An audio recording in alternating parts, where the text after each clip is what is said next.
Okay, guys. Next one is fire prevention and protection. Again, it's the same thing as what general industry is. If you have to worry about fire, what plan do you need to write and what kind of protection do you need to give? Signals, sign signals, and barricades. Elma left, but this is what her company does. It's what kind of signs and signals do you need to have up? You know, do you need to have a stop sign? Do you need to have, if you're worrying about internal traffic control, do you need to have a posted speed limit? Do you need to have type 3 barricades? You've seen those barricades on the roadway that have 3 bars across and that has paint going one way or the other. Do you know what those chevrons mean? If they're painted this way, do you know what they mean? Right. Why didn't they ever teach us that in driving school? You know, they didn't ever say, they have all these signs, but nobody ever said if you see a chevron pointing to the left, it means drive to the left. If you see one pointing to the right, it means drive to the right. Nobody ever told you that. Boy, that was frustrating. I had to wait until I got into safety to figure that out. We're talking about HAZCOM, and you guys, if you heard of a material safety data sheet or an MSDS, it's a sheet that comes with a chemical that says, these are the hazards, this is what it looks like. For example, this in this container is water. You have to have, if you're working on a job site, you have to have an MSDS sheet for water. It has to have the chemical name, H2O, and it has to say water, the common name. What it looks like, what are the hazards, that sort of thing. You're never going to say dihydrogen monoxide. You don't go to a restaurant and say, excuse me, may I have a glass of dihydrogen monoxide, please? Although I dare you guys to do it and say, can I have a glass of dihydrogen monoxide with a slice of acetic acid in it, please? You probably don't do that. You say, can I have a water with lemon?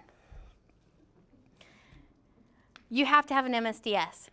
OSHA has just adopted, along with the rest of the world, something called the Global Harmonizing System. And I don't know enough about it. I'm taking a class on it next week. If you guys are interested, I'll send you the information because it's a free class. They're doing one here in Oklahoma City and one in Tulsa, so if you guys want it, let me know and I'll send you the information.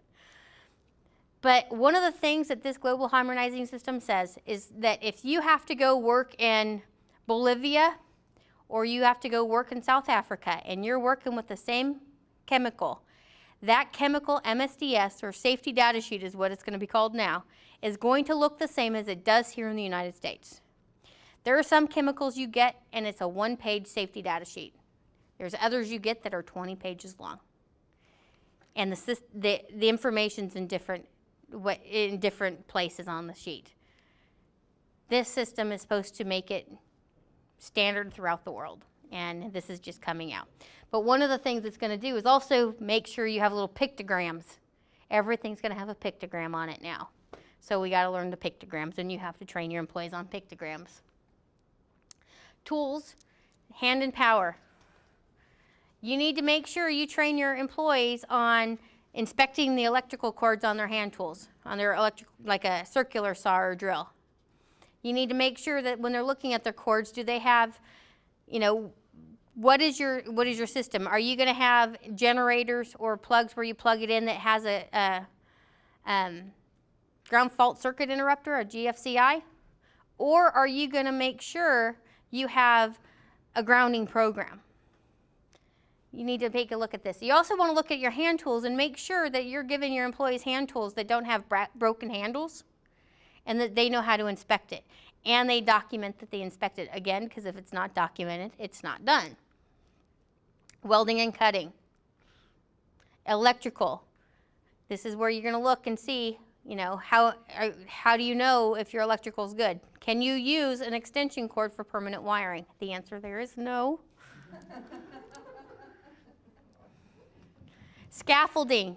What does your scaffolding look like? If you're on scaffolding and it's 10 feet, you don't have to have fall protection, but anything over 10 feet on scaffolding, you have to have it. You have to train people on inspecting it. You have to have a competent person, and who is your competent person? This all becomes in your program, and you have to train them on it. Fall protection. Cranes, derricks, and hoists. See this subpart in? OSHA just put out a new subpart called Subpart CC. That is now available for you to look at for cranes. Because we were killing too many people with cranes. Yes, sir? The scaffolding, is it, the scaffolding itself has to be 10 feet or from where the ground is and where the top of it? It's from the ground to the top of the scaffolding. That's where you measure your 10 feet. Everything's from the ground because what are you going to hit when you fall? The ground. Or you go to the lowest point. So if this is the ground level, you're not going to measure from here if you have another 10 feet below. You're going to measure from there. So you want to go to the lowest point. You want to look at your mechanized equipment. Do you need to have a berm? If you need berms on your roadways or in your constructions area, you need to know how to construct a berm. Has to be half the height of the biggest tire that's going to run on it. That's how you construct a berm. Yeah, I'm giving you all kinds of fun information. You're going to go, hey, that's a berm. Fun party information you got here. Excavations. What kind of soil type do you have? You need to know your soil types. Do you have Class A, Class B, Class C? And you're going to know how to do that.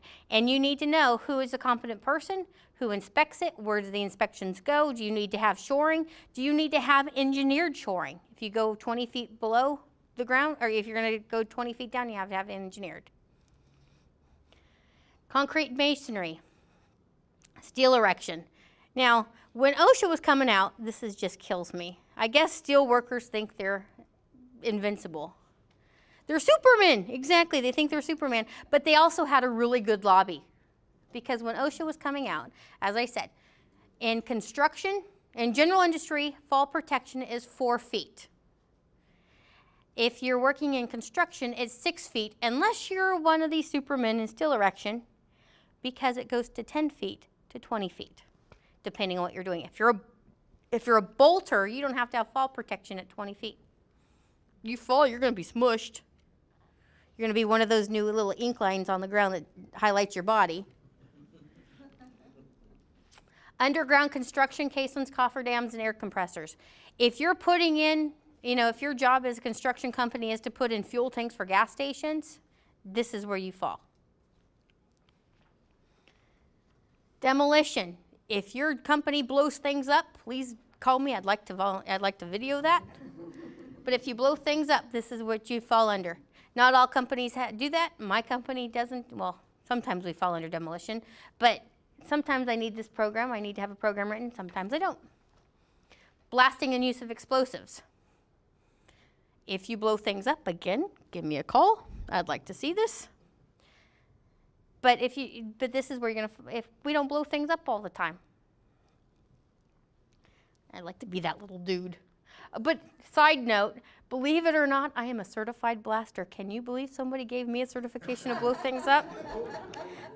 And I have to tell you, how you become a certified blaster? You pass a test. Because I can pass the test, they think I can blow things up.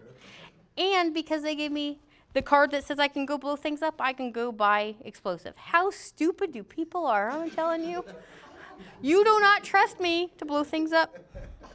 Do not call me to do that. Power transmission and distribution. This is electric lines. Stairways and ladders. If you want to make a job site made ladder, there is a 170-page document that you have to follow to make a job site ladder.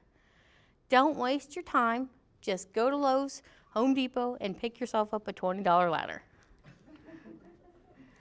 Stairs, all of that, what it has to look like, how far the riser has to be, how deep it has to be, what's the angle of the handrail, all of that, and what you need to do. And if you're going to be using ladders, is it a mobile ladder? If it is, then you need to know, you got to secure it. It has to go 3 feet above the top of where you're going. Diving. Again, if you do diving, good luck to you. Toxic hazards, again, lead, asbestos, that sort of thing. And then we have the new crane standard. This is where you say, and when I said that your crane operators have to be certified, you have until 2014 to get them certified. Then you have to do your training. Okay, so first of all, I don't just come out and say, okay, we're going to train you. I have to tell you why I'm training you. Why am I training you on personal protective equipment? Why am I training you on fall protection or excavations or driving? Well, we train people how to drive to do it safer. I do. How are we going to do this training? I come in and say, okay, guys, we're going to use PowerPoint.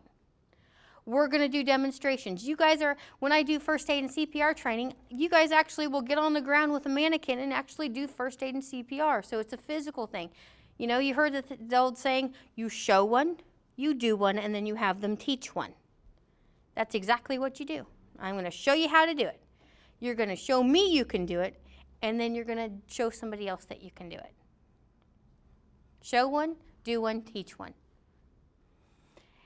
Also, when you're doing training, look at the people in the room. Who are you training, and what kind of training do they need? People learn differently. Some people are visual learners.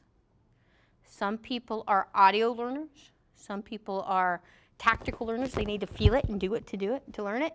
Some people need it explained 15 different ways, and you better be able to explain it in 15 different ways so they understand it. Some people are like, yeah, I got it. Let's go. Move it on. But you need to know who you're teaching. The skills for training. What are the skills that you come in with? What are the skills that I plan to teach you? What are the knowledge that I expect you to have?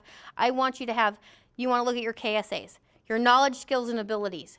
What is the knowledge I want to give you? What are the skills I want to give you? And what abilities do I want you to have when you walk out of the room? Practice and application.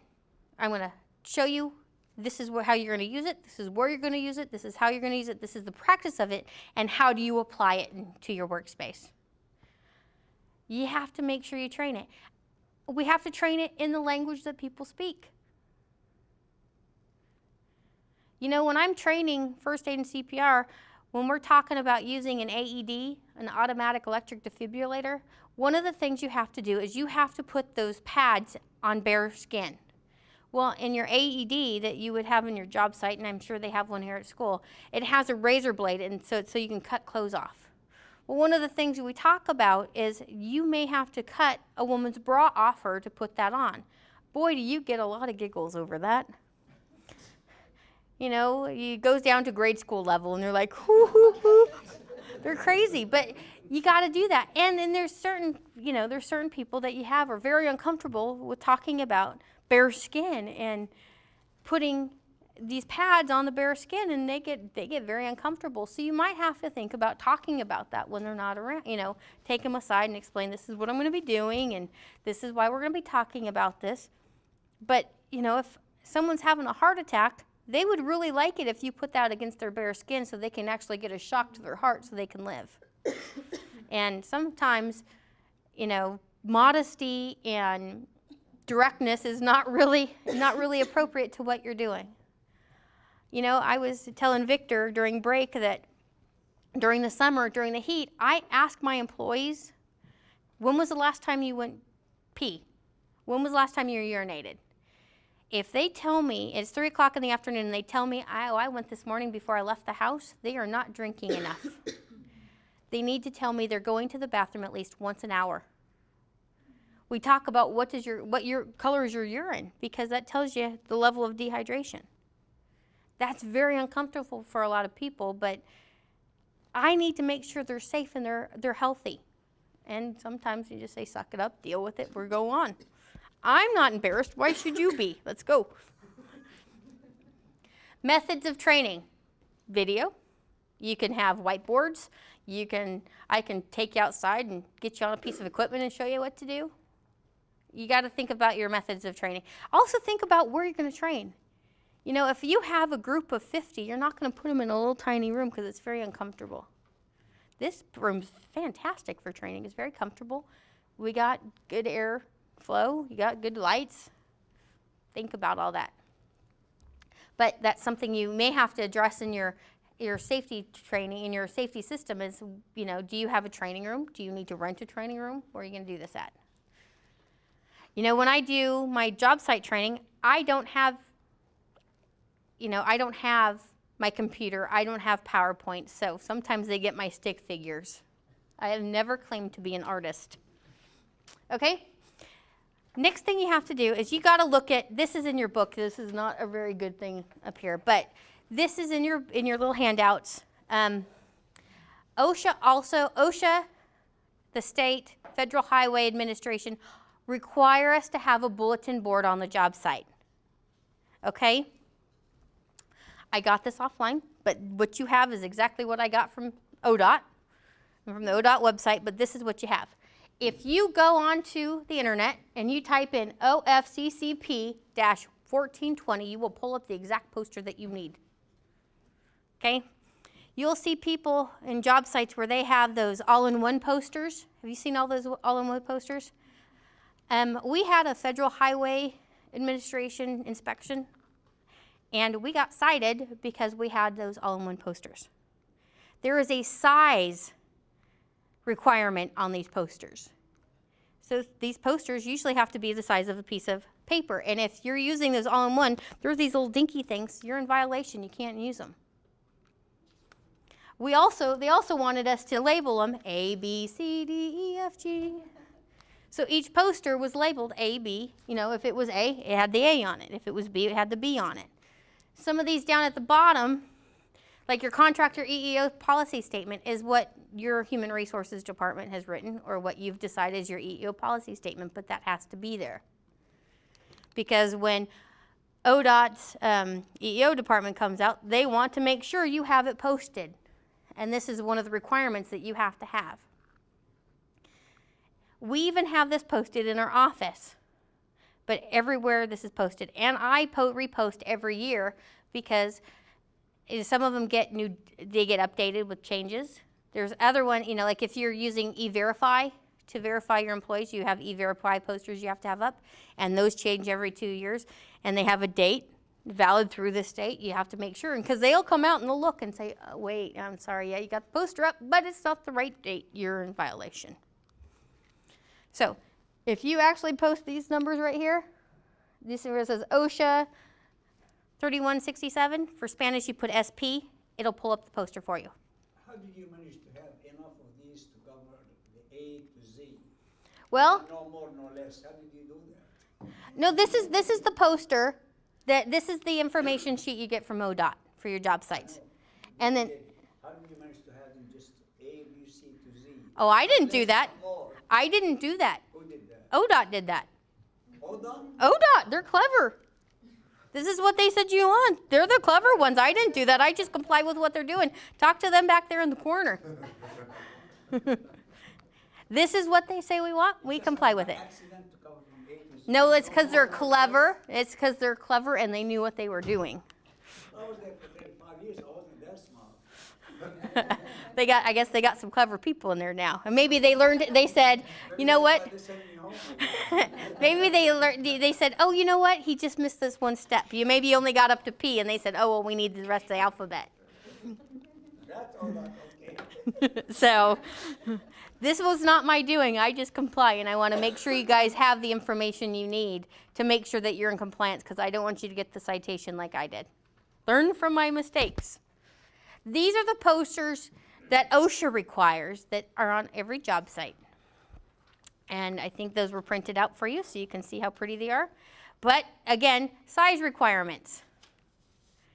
They have to be a certain size. And if you have those all-in-one posters, and I don't understand how businesses get away with having all-in-one posters because it's a violation, but they do. And we don't want to have those. And you can get all-in-one posters for federal and all-in-one for your state. I suggest you don't do it. I suggest you just print them out. And then also see down here, you have your project number. And I usually put the ODOT project number, their contract number. If I get all this information, I sign it, I put my title, and I put the date. So they know that I did this and it was done. And quite frankly, I trust myself to do this, and I don't trust other people to do this, so I make sure it's done. So these are your posters. All right. I see 4 minutes to spare. You guys get to go have lunch. We'll come back to record keeping. So the next part we need to talk about is record keeping. And OSHA is hammering companies right now on record keeping. with Texas City, BP got an $11 million fine for record keeping because they didn't keep the right records. And you guys need to make sure you have records. Now, you'll hear people tell you, oh, I have a small business. I don't have to do I don't follow OSHA. I don't have to follow OSHA. OSHA cares what you do as a small business. Where they talk about a small business is what you have to do for record keeping. That's where that falls into it. Because I ask you, if it's me and Patty working here, and Patty gets killed, do you honest to God don't think that OSHA's going to come and see what I did to get Patty hurt or killed? They're going to come and see, Deedee, what did you do, and why didn't you protect Patty? So the size of your business there doesn't matter. When it comes to size of business, it matters with record keeping, okay?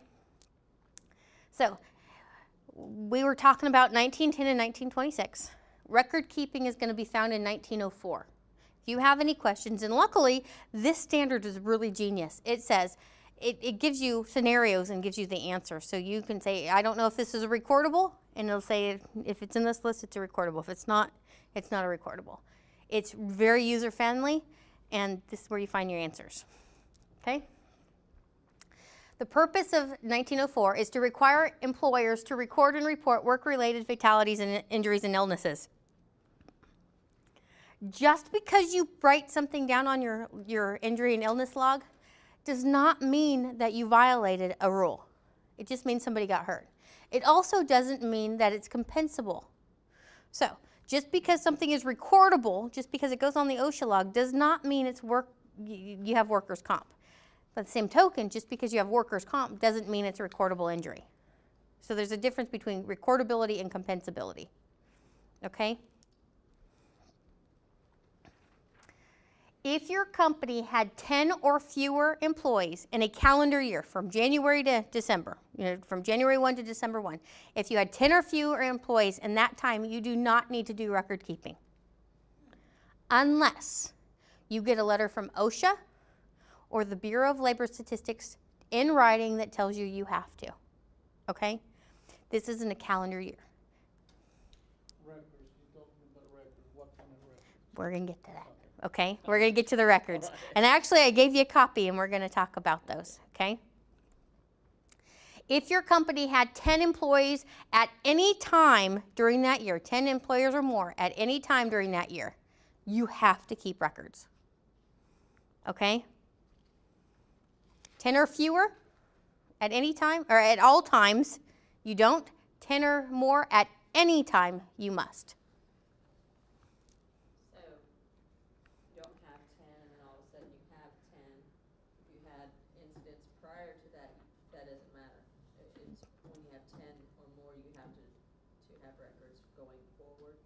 In a calendar year. So, if I'm just saying, in June we ended up, because we don't have 10. Okay. But, we said we hired 10. But we had an incident prior when there was less than 10. Then you go from that time. So you can get. It doesn't have to be. It can be June to June. Yeah. It can be July to July. Okay. But it has to be in calendar year. So if you had an incident prior to that, when you had okay. 10 employees, you don't. Discrimination.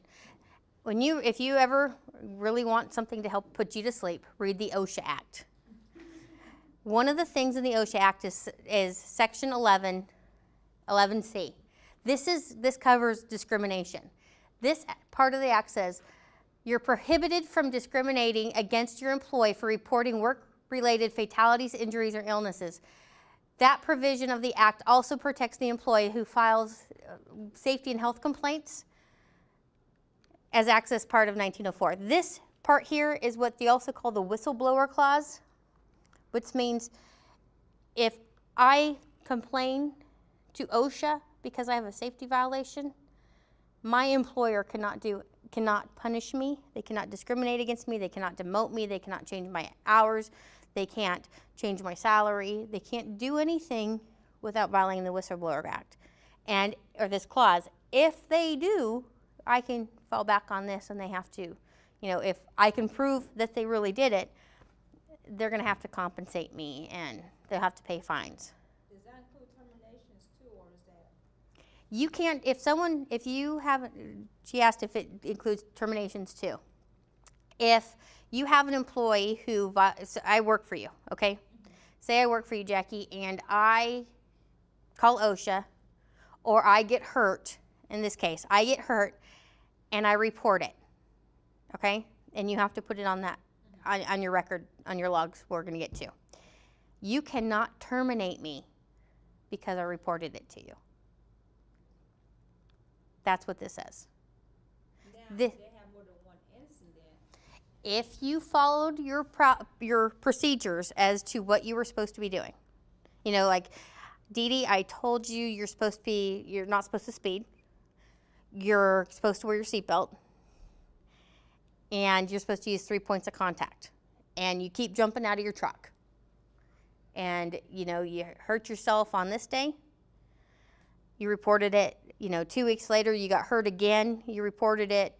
If you're documenting these incidences and you're saying you're not following my procedures, you can terminate me for that. But you're terminating me for violating your procedures. Exactly. You're not terminating me because I got hurt. Right. You can't terminate somebody because they got hurt. You can terminate their not following the procedures you have set Right. up and stuff.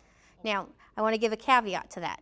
If I get hurt and I'm hurt so badly that, you know, I've been off on workers' comp for a while and I come back and my doctor has put in such strict controls, you know, like you can't, no lifting, pulling, bending, kneeling, driving, nothing. Right. And I can't accommodate, you know, and you can't accommodate my restrictions, then you can terminate me because I do not have a job available for you. Okay. But that is different. That's because you have done everything, you've gone through everything you could to determine, do I have a job that this person can, because then not only that, then you're, you know, if you say, well, I'm just going to fire you because you're violating ADA and Exactly. all those other little acronyms out there. There's lots of alphabets you got to worry about. Yeah. You know, ODOT cares, ADA cares, EEO cares. There's lots of alphabets you have to worry about. Right. But, you know, at that case, you've done everything you could. You cared for your employee. You didn't terminate me because I got hurt. You terminated me because you couldn't comply with the restrictions. Exactly. They were so stringent that there was nothing I can do. Right. Okay? Employee involvement. You must inform the employer or employee how he or she is to report an injury or illness. So in 1910, 1926, they say you have to tell you how you're going to report it. In 1804, says you have to tell your employers or your employees how to report it. You know, call me, call Joe, call Jim, call your foreman, call your supervisor. You know, we have a hotline you're supposed to call. Whatever it is, you have to inform your employees. And you have to inform them the day they get started. So when they come in and do their W-2s and all that other information that, you know, to get paid from your company, tell them, this is our policy and this is how you report accidents and injuries. You must provide limited access to your injury and illness records for employees and their representatives. What I mean by this is if we all work for the same company and John comes in and John says, hey, I want a copy of the injury and illness records, I do not have the right to give them access to your information. I must protect your rights and your privacy and your health information. So I have to provide limited information. Now, if John comes in and says, I would like my information, as long as he gives me information in writing what he wants, I can provide that to him. But I'm not going to provide any of your information. Now, by the same token, if OSHA comes and asks for that information, there's certain information that you can provide and certain information you can't provide. You're still going to protect your employee's privacy. You know, if you have an employee who tested positive for AIDS, OSHA doesn't need to know that. They do need to know that, but they don't need to know, oh, Deedee tested positive for AIDS from a needle stick. What you put on there is privacy case. And you put that information on there, but my name is not ever associated with it because that can come back and haunt me. You know, we don't want to prevent people from further employment if they decide to leave your company. We want to protect them. But we still want to report that, hey, we had a needle stick and this person got AIDS on the job, or HIV. You must set up a way for the employees to report work-related injuries and illnesses to you promptly. At my company, they are to call me immediately. I don't care if they got bumped. I don't care if it's a scrape. I don't care if it's a paper cut. They're supposed to call me. Because even though they think it's minor, oh, and I can work it off, walk it off, or whatever it is, those minor things can come back 2 weeks later and cause something to get infected or get very sick. So I want to make sure I have it, make sure they have the proper first aid on the job. And I report it to my work comp carrier as what we call a report only, so that they have it in case later on somebody gets hurt, or you know, that becomes worse than we thought it was, then we already have it. You must tell each employee how to report. Oh, good Lord, I keep repeating that one. We already got that. Employee access. Your employees, former employees, or personal representatives and their authorized employer representatives have the right to access the injury and illness logs with restrictions. If you are a union company or an open shop, you know, if a union representative doesn't have access to the information, all this information has to be locked up. It has to be contained and it has to be locked up because you don't want just anybody to come in and look. So put it in a locked file cabinet where you only have the key. When an employee, former employer, personal, if they ask to see their 300, we're going to get to the 301 log. If they ask to see their personal 300 log, they have to give you a request in writing. If that's what they're going to say, well, I want my 300 log, 301 log, they have to request it in writing. And then you just give them theirs. I can't give them everybody's. Okay. Each employer required to keep records must record work-related fatalities, injuries, and illnesses. That is work-related. If you got hurt at home, that's not work-related. We don't record it. Now, what you may get is somebody who comes to work on a Monday and says, oh, I hurt my back. Of course, it's convenient because it's at 7:15. But in Oklahoma, under work comp laws, if they say they got hurt on the job, you have to go through the process of treating it like it's workers' comp. What if you get injured on the way to work? From home? If you're on your way to work, you're still on your own time. You haven't clocked in yet. Because we have a case here, probably you read in the paper, we have a former highway patrol who is a state legislator now. And he was hurt in a car wreck when him and his wife were driving to work. And I think the state, somebody paid him $160,000 and he sued for some more. That's usually the insurance company wanting to settle. But, you know, you have to really look at it. Well, people are litigious in this world anymore. And actually, you have to really look at it because there's some places where they say, you know, it is work-related because they were a salaried employee, they were on the way to work, and they were doing work-related stuff. For me, because I am on call 24/7, 365, if I leave my house and I'm on my way to Oklahoma City, if I got in a wreck between Tulsa and Oklahoma City, that would be work-related because I am in the course of work at that time.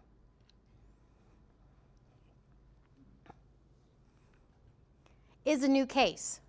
So, I got hurt last year, and I come back this year and I say, hey, you know, remember I got my knee hurt? It's still bothering me. That's not a new work-related, just a flare-up of the old injury. So if I recorded it in 2011, I do not have to record it now. Okay? Meets one or more of the general recording criteria, which are a death. If you have a death at your work site, that is recordable and you must record it. I'm going to digress a little bit. When OSHA is going to come to your job, they're going to come for certain reasons. One is a fatality. Next is imminent danger. One is going to be, they have what's called a Dodge report, and you may be pulled up on the Dodge report, which means it's scheduled and they'll come out and look at it. You could have an employee who called. They could see it on the news, or they could be driving by. So if you look at it, you know, if OSHA is going to say, I have imminent danger and death, they're going to go to imminent danger first. Do you know why? Because the dead guy's already dead. Let's protect the live people, and then we'll come worry about the dead guy. It sounds cold, but the dead guy's already dead. I can't do anything to keep him safe. We're going to take care of the live people first. So imminent danger. Days away. So I got hurt. Doctor says you can't walk, or you have to have knee surgery or whatever. And he's going to say you're going to be away from work for 5 days. That is recordable because I'm away from work. I have an injury that happened at work that prevents me from doing my job. Days away. Restricted duty. So, doctor says, yeah, you can work, but you have these restrictions. No lifting, no bending, pulling, driving, whatever. If it restricts my normal duties, it's recordable. Medical treatment beyond first aid. Stitches, surgery, those kind of things. Beyond first aid, that's a recordable. Loss of consciousness. Someone drops their sledgehammer on my head because I didn't have my hard hat on. I lose consciousness. That's recordable. Sleeping does not count as loss of consciousness, by the way. Significant injury or illness diagnosed by a physician or other licensed healthcare provider. Tuberculosis. Broken arm. You know, if I hurt my arm, you can't tell it's broken until you do an x-ray and they say, well, it's broken and we got to cast it. It's now a significant injury that a doctor had said, yep, you broke it. It's now recordable. Needle sticks. If you're working somewhere where there's like a hospital, or you say you're cleaning up a site that has, you know, a lot of IV drug users who are throwing out their needles and you get stuck, that's a recordable. When we were working on the I-40, we were having to evict some of our homeless people, and there was a lot of needles. We were having to be very careful on how we did that. Occupational hearing loss. I recommend if you guys are hiring somebody and you do physicals, pre-hire physicals, you also have your doctor do an audiogram because you need that baseline. And then you need to do those every year. What you're looking for is what's called a threshold shift. If at this year my hearing is here and then all of a sudden it comes down to here and I can't hear anymore, I've just lost a level of hearing, that's a threshold shift, which means I need to be put into a hearing conservation program to protect my hearing. Even if you are profoundly deaf, you still have to wear earplugs. Hearing aid, you know, earplugs, earmuffs. OSHA says because medical technology may advance in the next 20 years, next 30 years, 40 years, whatever it is, in your lifetime, that will give you hearing back. So you need to protect your ears. Work-related tuberculosis. You know, if there's a lot of people who are coming from foreign countries that have tuberculosis, if they come to work with you and they get if you contract that from them, it's work-related. Physical therapy and chiropractic care.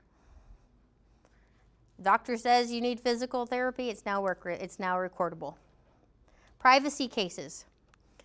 I always get asked, what's a privacy case? Again, if I contracted HIV, if you're raped on the job, there's, you know, if you got the snot beat out of your jaw at you because you have a disgruntled former employee who comes and beats you up, those are privacy cases because we want to protect the integrity and the dignity of our employees. Incidentally, if you start looking at why people get hurt and killed on the job, do you know what the #1 reason women get killed on the job is? It's because of the sexual harassment. Do you know what the #1 reason women get killed on the job is? homicide. Number one reason women get killed at work is homicide. Sorry, that's my phone. We got it. You mean like a boyfriend comes and Yeah. shoots them? Yes. That, you know, boyfriend, husband, but that's the number one reason. Well, even if you're working at a mini mart or something like that, bad guys are more likely to go on to attack a woman and shoot a woman than they are a man. Okay, recording time. You have 7 days from the time the incident happened, and we like to say incident instead of accident because incident is something that occurred. Accident means it's an act of God. We usually don't have acts of God. We usually have something that somebody contributed to, and it's usually an incident. You have 7 days to record it. Okay? This apply the employer or the employee or both? No, the employee doesn't do this. It's the employer who has to do this. The employer has to record it. All this recording information is all done by the employee. Or I mean the employer, excuse me. Non-recordables.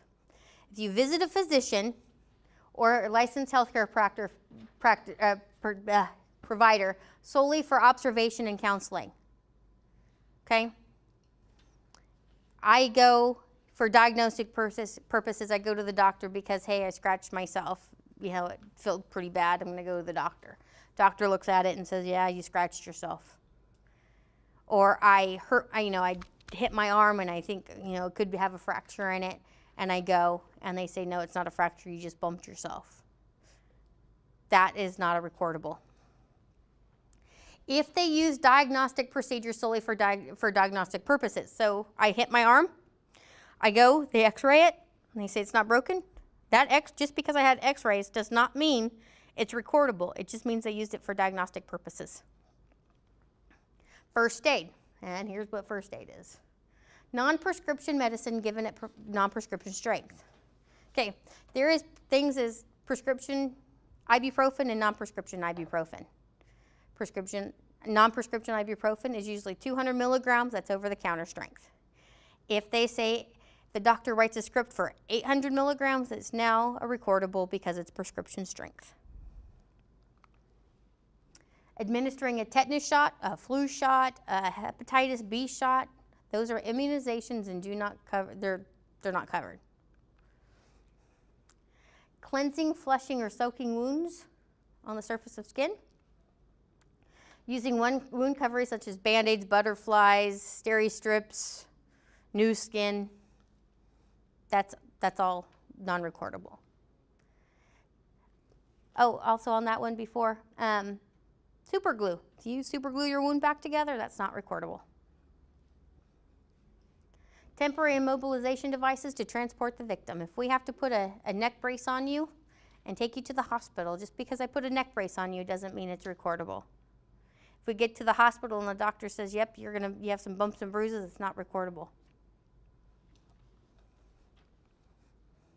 Drilling a fingernail, toenail, or draining a blister.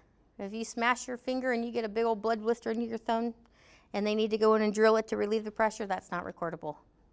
It's just giving you some relief. An eye patch. Removing a foreign body from the eye with a contact or flushing it out, not recordable. Removing splinters, foreign material from areas other than the eye by irrigation, tweezers, cotton ball, or cotton swabs or other simple means. Now, if you have to go in and cut you open to remove, a projectile that got into your body, yeah, that becomes recordable. Using finger guards, not recordable. Using massage, not recordable. Drinking fluids to relieve heat stress, not recordable. Okay, here's the motion forms. First is the 300 log. This is one you guys are going to need to know.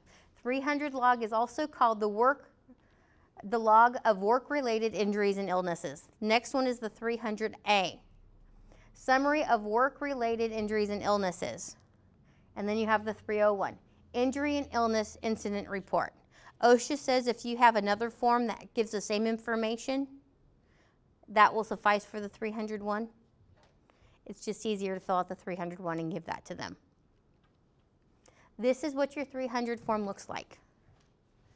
You can get this from OSHA. They even have a version on the OSHA website that you can fill in. You know, it's a PDF version that has the fill in the blanks.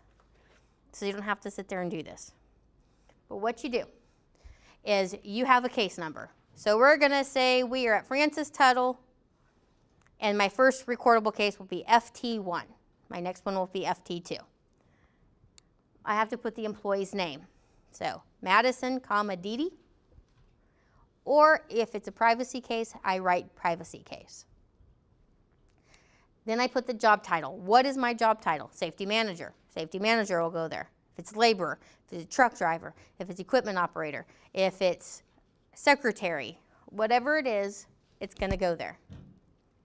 It goes right here. Then you put the date of the injury. September 27th, 2012. Then you put what occurred. Well, Deedee was dumb, walked across, tripped on the cord, even though we kept telling her to watch it. We don't put all that. You just put tripped on a cord, sprained ankle. Then you put, actually right here you put like, where was the location? Francis Tuttle, room whatever. I don't even know what the room is. I can't even read that. You put the location. So it could be, in some of my cases, it'd be I-40 Crosstown. It would be I-244. It would be the Creek Turnpike, you know, and then I usually put a job number by it because sometimes we have several jobs going on these jobs. So I would put a job number. Then you put here, and it actually gives you a second-degree burn on right forearm from acetylene. You could say sprained right ankle from tripping on a cord. Then you're going to come over here and you're going to say if I died, days away from work, you mark that. If it's job transfer, you mark that. If it's other recordable, you mark that. And then over on this area, you're going to say how many days away and how many restricted in these columns. Here you're going to say if it's an injury, skin disorder, respiratory disease, and you just mark the box. That's how you fill this out. And again, you can go onto the OSHA website. I'll show you where it's at. Go on the OSHA website, and it tells you how to fill it out. It tells you how to fill it out, and it even has a little box to help you do that.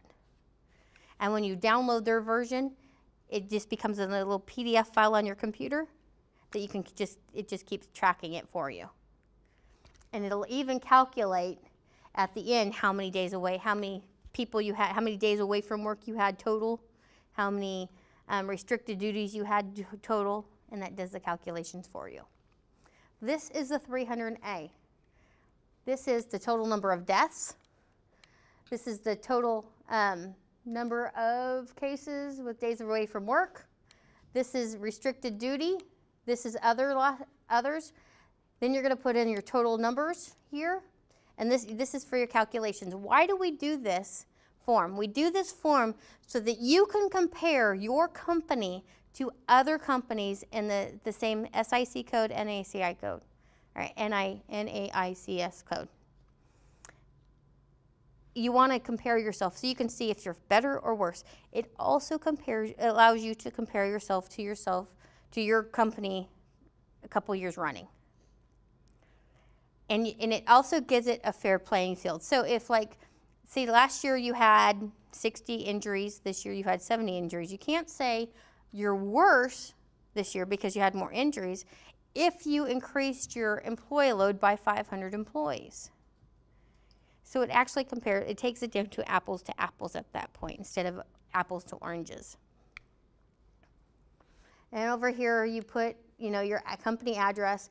Now here where it says signature, when you have someone sign this, it has to be an officer of the company or the senior most person at that location.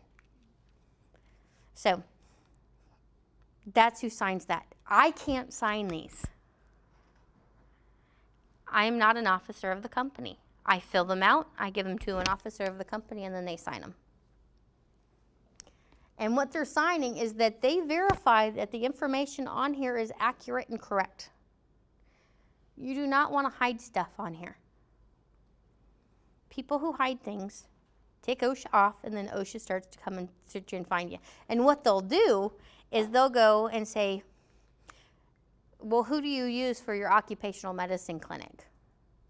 And you'll say, oh, I don't know, Concentra, McBride, One Source, whoever you use.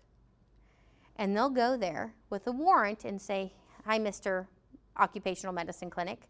I need all of the occupational medical records for XYZ company. And they have to give them. And they will sit there and they will go through all of the medical records against your OSHA log and make sure you didn't miss one. And if you missed one, it becomes a $7,000 fine per miss. Those add up quick. Now, if OSHA really wants to get angry, they can say, well, that's $7,000 per miss per employee you have on your job. So if you have 10,000 employees and you have, 10 misses, that becomes really expensive really fast. So you want to make sure you're doing this accurately. And if you have questions, you can go to 1904, you can go to the OSHA website, you can go to OSHA Consulting. There's lots of places you can go for help. This is the OSHA 301. This is a form dedicated to a single employee. So if an employee comes in and says, hey, I'd like to have my medical information, this is what you give them. You don't give them the rest of it because that's other people's personal information. And it has the employee's name, their date of hire, their birth date, if they're male or female, where they were treated. It has all that information that you put on those other two forms that's actually on this form. And then you sign it and you date it. And that's what you give them. I print this out and I keep a file of these because if OSHA comes back and says, I would like all the 301s for this group of employee, you have 4 hours to give it to them. You want to make sure they're handy. Okay. If you have somebody injured at work, you have 8 hours. You have a fatality or you have a catastrophe. Again, 3 employees or more. You have 8 hours to notify OSHA of a work-related injury or illness, okay? Again, you don't report it, you're in trouble. Inpatient hospitalization is 3 or more. This is considered a catastrophe. If you have 3 or more employees get hurt and they're hospitalized, you must notify OSHA within 8 hours. You don't want to sit on it. And let me tell you, if you have a fatality and the paramedics, fire department, whoever come up, they are mandated to also notify OSHA because there's a lot of employers who will hide it. Okay? Now, so you make sure you're recording it, you're reporting it, and you're doing what you have to do to make sure you're taking care of your employees. Here's the information for your contact information. So if you have a catastrophe, you're going to call the area office here in Oklahoma City. David Bates is our area director, very nice man. He will help you out. If you can't reach him, call this 800 line here, and you tell him, I'm Deedee with, well, you don't have to use my name, you can use anybody's name. You say, I'm so-and-so with XYZ company. We had a catastrophe. I'm reporting it and at this location, and then OSHA will come out and they're going to investigate it. And they are going to crawl all over everything. They want to know everything. Providing information. When an authorized government representative asks for it, you have 4 business hours to give it to them. So if they ask it for, your business closed at 5 o'clock at night and they're asking for it at 6, you have 4 business hours the following morning to get it to them. Okay? If you receive OSHA annual survey form, you must fill it out and send it back. If they send it to you, you have to fill it out and you have to send it back. Same with the Bureau of Labor Statistics. They'll also send you one. You have to fill it out and send it back. It's a violation if you don't. You must complete your forms. You have to do your summary and have it completed by February 1st. You must post these in a visible place at all of your, if you have several establishments, say you have one here in Oklahoma City, one in Edmond, one in Norman, one out in Elk City, you have to have it posted in every single location where your employees can see it. It has to be visible. Post it in all these places where it's visible, where your employees can see it. And you have to post it from March 1 to February 1. Don't throw them away. Keep them handy. How long do you have to? 5 years. You have to keep them for 5 years. Okay? Now, here's the kicker. All of your medical information, so you did your audiograms and you do your respiratory testing, so you do pulmonary function testing, and say you have to do lead surveillance and heavy metal surveillance, you have to keep that information for 30 years. At the time OSHA did this, they said 30 years was usually the lifespan of an employee. Of course, you know, our lifespans have gotten a lot longer from 1970, but that was the life working span of an employee. And so they wanted to make sure you had it. So again, if I come back later and I say, Victoria, you know, I worked for you in 2012 and now I have silicosis, you better be able to provide that you provide the medical information that you did testing on me to make sure I don't, you know, so you can say, I had it, you never had a threshold shift, or your lungs have always been great, you must have got this somewhere else, but you have to be able to prove that. Okay, here are some resources. The OSHA.gov. I'm gonna show you these in a minute, okay? OSHA.gov. OSHA.gov/consulting. Oklahoma has a really great OSHA consulting place. It's free of charge. They do it for small businesses. And what this is that they'll come out and they'll look over your programs, advise you what you need. They will help you write your programs. They'll do an inspection. Now, when they do their inspection, if they find violations, you're expected to fix those violations, but they give you a time limit. If you don't fix them, then you know it becomes a citation. You don't want that, so fix it. But this is a good way to get some help. If you don't have safety people, call them and they'll help you out. If you have any record keeping, Betsy Kowalski, I think her name is, over at OSHA Consulting, this is her expertise, is record keeping. Of course, ODOT. This website right here is actually where you can go and pull up that posting I gave you with the A to Z. And they're lovely this way, but you hit the buttons and it'll actually pull up the exact posters that you need. So instead of having to go through Google and Google search each one of those, you can just go to this happy website, plug it in, and you can just start hitting the buttons and printing your posters. And then they even print at the legal size, which is lovely. Thank you, ODOT. And this one here is just the ODOT website. You know, you can go on there and find all kinds of information you want. And this is one I added this morning for the Bureau of Labor Statistics that show you how to calculate your DART rate and your loss rate. Okay? You have to calculate this stuff, and I'll actually show you guys how. Okay, so let's see if it'll let me do this. Ta-da! Okay, this is that website, right? And if you guys want this PowerPoint, I will be happy to send it to you so you don't have to sit there and remember all this. You can just pull it up, click it, and you're good to go. Okay.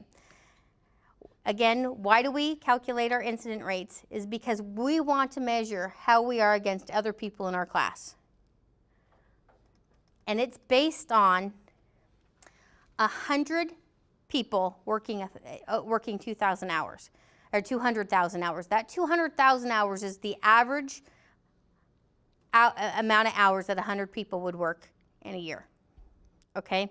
So what you do is you're going to say, okay, my total recordables.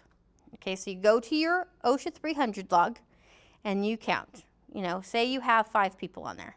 You go, you have 5 people, that's my total recordables, times 200,000 divided by the total number of hours that everybody worked that year. And that is your incident rate. Okay? That's how you do that. And actually, that's what you do on your 300, on your summary, the 301. No, 300A, sorry. On your 300A, that's how you do your summary. You want to make sure that you are within your class, that you're not having a lot of accidents. And this is really big for you guys who are owning your own business and you're going out and bidding jobs. There's a lot of jobs right now that will not, even if you are the lowest bid, will not give you the job if you don't have a good safety record. So you want to make sure you're doing your safety record. It's huge. You'll also hear of an EMR. That's actually calculated by the insurance companies. But you want your rates to be low compared to everybody else. Okay? If you want to know where you rate, there is a happy little, down at the bottom of this. Oh, come on now. You can go here and you can say, okay, well, what's my SIC code? You can go in here and find out how you compare to last year's, because that's the latest version of information we have is 2011. You can see how your company compares to their total recordable rates across all companies, incident rates. Then you're going to do your DART rate, and that's where you look at your deaths, your days away, and your restricted duty. So your incident rate looks at all of your recordables. Your DART rate looks just at your days away, your restricted duties, and your deaths. You're like, and I didn't think we'd have to take math today. But you can go to these websites. It helps you out. There's even a calculator on here. So you don't even have to do the calculations. You just plug in your numbers and it calculates it for you. We like this. But you can read it, and there's calculators on here. You don't have to do that. You can even just put in incident rate calculator in Google, and it'll pull up 100 of them.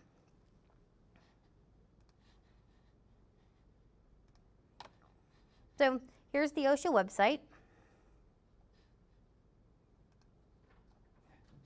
Okay. We're talking about our regulations. And we're going to come down here to, let's go to construction. And here's our subparts. Let's see.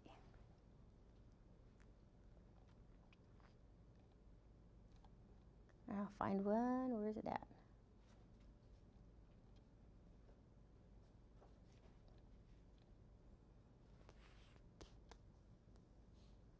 Okay, let's go on to electrical, okay? Oh. Next standard.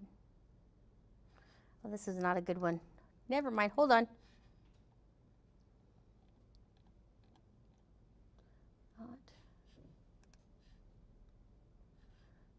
Do you see this appendixes here? If you click on the appendix, it'll take you to the appendix.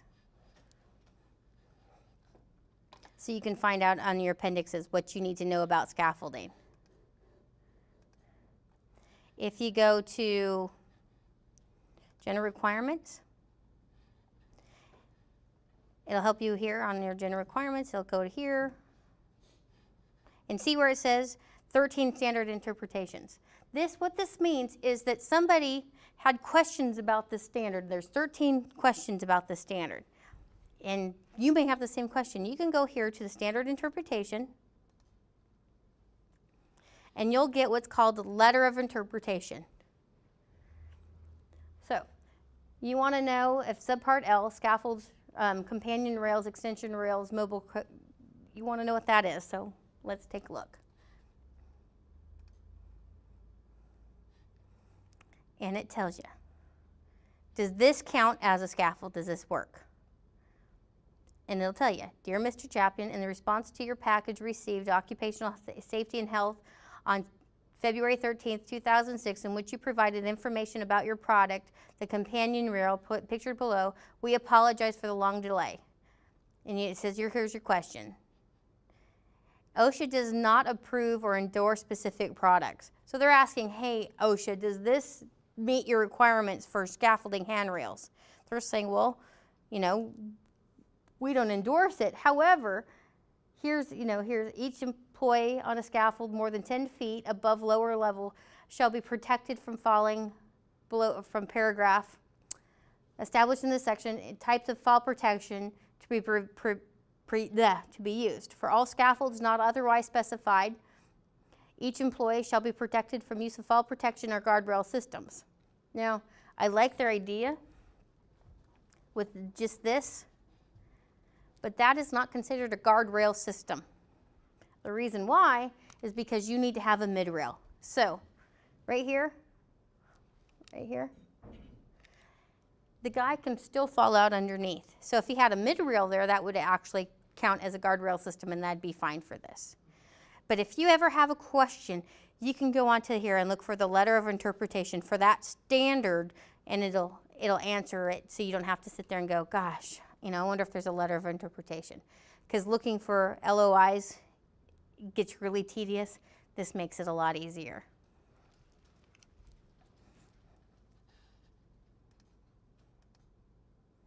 If you want to know what kind of publications are out there, it's by standard. Here we go. So say I have a question about the avian flu. Here's a fact sheet on bird flu.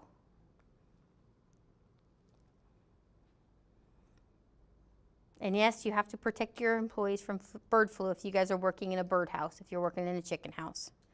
One of the big ones you have to protect your employees from right now is West Nile virus. If someone got bit by a mosquito, you cannot disprove that they didn't get bit, or you can't say they didn't get bit on the job. You don't know where they got bit. They could have been bit at your work site, in which case you're responsible for their case of West Nile, and you have to protect them from it. Give them some bug spray. But you have to train them how to use it, because you can't guarantee that they have common sense enough how to use it. So you have to train them on how to use it.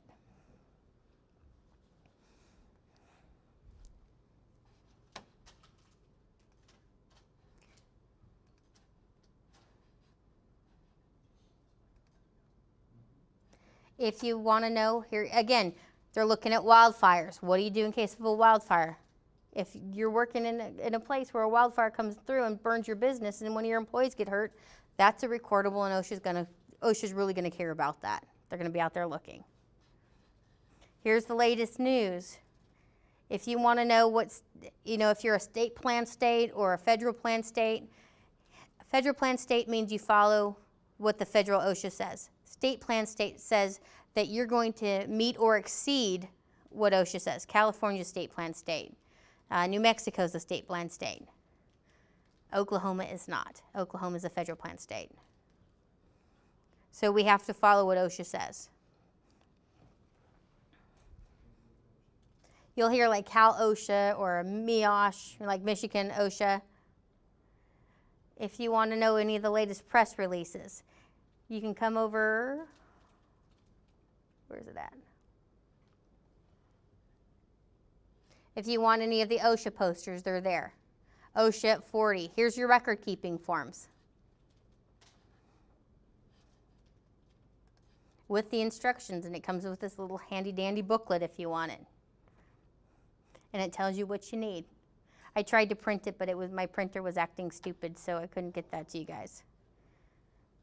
But here's the worksheet if you want to calculate your injury and illness rate, if you want to do it by hand. Your forms. But you can also print it, or you can also get a fillable form.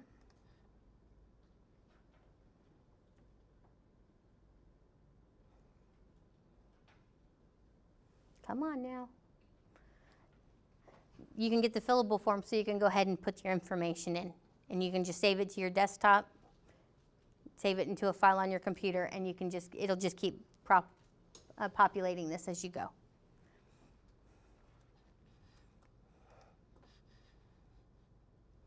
Here's your OSHA consulting. You come on here and you say, oh, I'm in Oklahoma. And you put in your information and it'll tell you what you need and where your office is, and they will give you a call and they'll say, hi, I'm with OSHA Consulting. How can I help you? They're very nice. How to get started. And this Sharps, if you want to be, you know, depending on the size of your company, if you want to go above and beyond and be a star, Sharps is the way to go. There's certain requirements you have to meet. You have to go above and beyond in construction, in your business, but you can only qualify for Sharps if you have a central location. So for my company, we have job sites that are only there for, you know, six months to maybe a year and a half, and then they're gone. We don't qualify for Sharps because we have mobile locations. If you have stationary locations, you can qualify for Sharps. If you're a large enough company, you can qualify for what's called VPP. Voluntary Protection Program. ConocoPhillips is a VPP site. Terra Nitrogen in Tulsa is a VPP site. So, and those guys are extremely safe, extremely safety conscious. Again, construction doesn't qualify under that.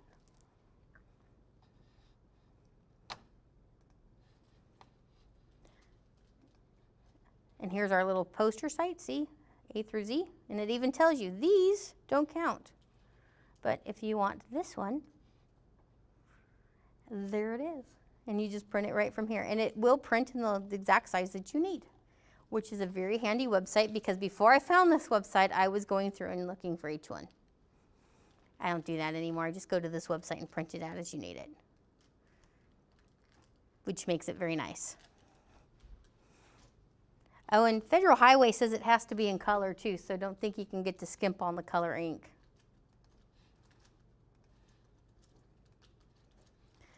Here's our ODOT website. I'm sure some of you have gone and visited this. And our BLS, which is very handy.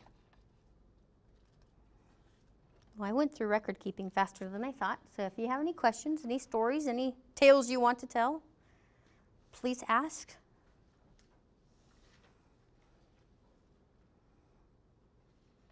I hear crickets. It's after lunch. People are getting tired. Guys, safety is not hard. It's actually pretty easy. As I said, y'all are safety people. If you saw the guy who cut you off at lunch, and you said, oh man, that guy cut me off at lunch, you're a safety person. It's not hard. And, you know, I actually think people have to try to get in accidents. I don't know why they don't try to be safe. Safety works. Think safety. I really hate safety first, because there's a lot of people who think the first thing I did today was safe. I don't have to be safe anymore. I don't like that little thing. I don't use it. We want to make sure our guys are safe. And I know it's really hard to come up with a safety program when you're a small company and you don't have somebody like me who does this for a living and who lives and breathes and is a safety nerd. But there are places you can go to get help. Don't reinvent the wheel. If you need a program, type it into Google or Yahoo or whatever your favorite search engine is, Bing, and there's 100 of them out there, thousands of them. Take it. You know, do a word find, take out their company name, put in your company name. Make sure you reread it, make sure you didn't miss anything. But don't reinvent the wheel. But make sure it's applicable and relevant to what you're doing, because that really matters. We want you guys to have successful businesses. We want your employees to be safe and healthy and go home in one piece, and that they're making a living well-being living. That's really important. I take this very seriously. I physically get hurt, mentally get hurt, emotionally get hurt when I have to go talk to somebody because they got hurt. You can do this in a professional, polite way. Again, if someone gets hurt, they're not the dummy. You're the dummy if you failed to train them. If you have trained them and you train them and they still mess it, train them again. This is not something you do today and then expect it to be taken care of forever. You have to keep looking, you have to keep inspecting, you have to keep trying. If you're working in an excavation, you don't just dig the hole and say, okay, well, this is it, I never have to look at it again. You have to inspect it every day, and if it rains or a wind comes up, you have to inspect it after every time something happens, you know, weather related. If you have a lot of traffic running by, you check it at least twice a shift, and you document those inspections. You designate who is my competent person on the job. They have to have competent people. You wouldn't put dumb Deedee out there. If she's not competent, you're not going to say, dumb Deedee, you're my competent person, because we have already established that she takes shortcuts, she has a bad attitude, and we're not going to do that. We're going to put somebody there who has a good attitude, who's not going to take shortcuts, and who is going to follow the rules. And that's going to be our competent person. But we need to spell those out. We need to, and if someone comes in, if Patty just starts with us, I need to tell Patty, Victor is our competent person. This is who we're going to use as our competent person. If he tells you as our competent person, you need to get out of the trench, or your fall protection is not safe, or we're not going to make this pick today with the crane, we listen to him because he's our competent person. So we're going to be paying attention to that.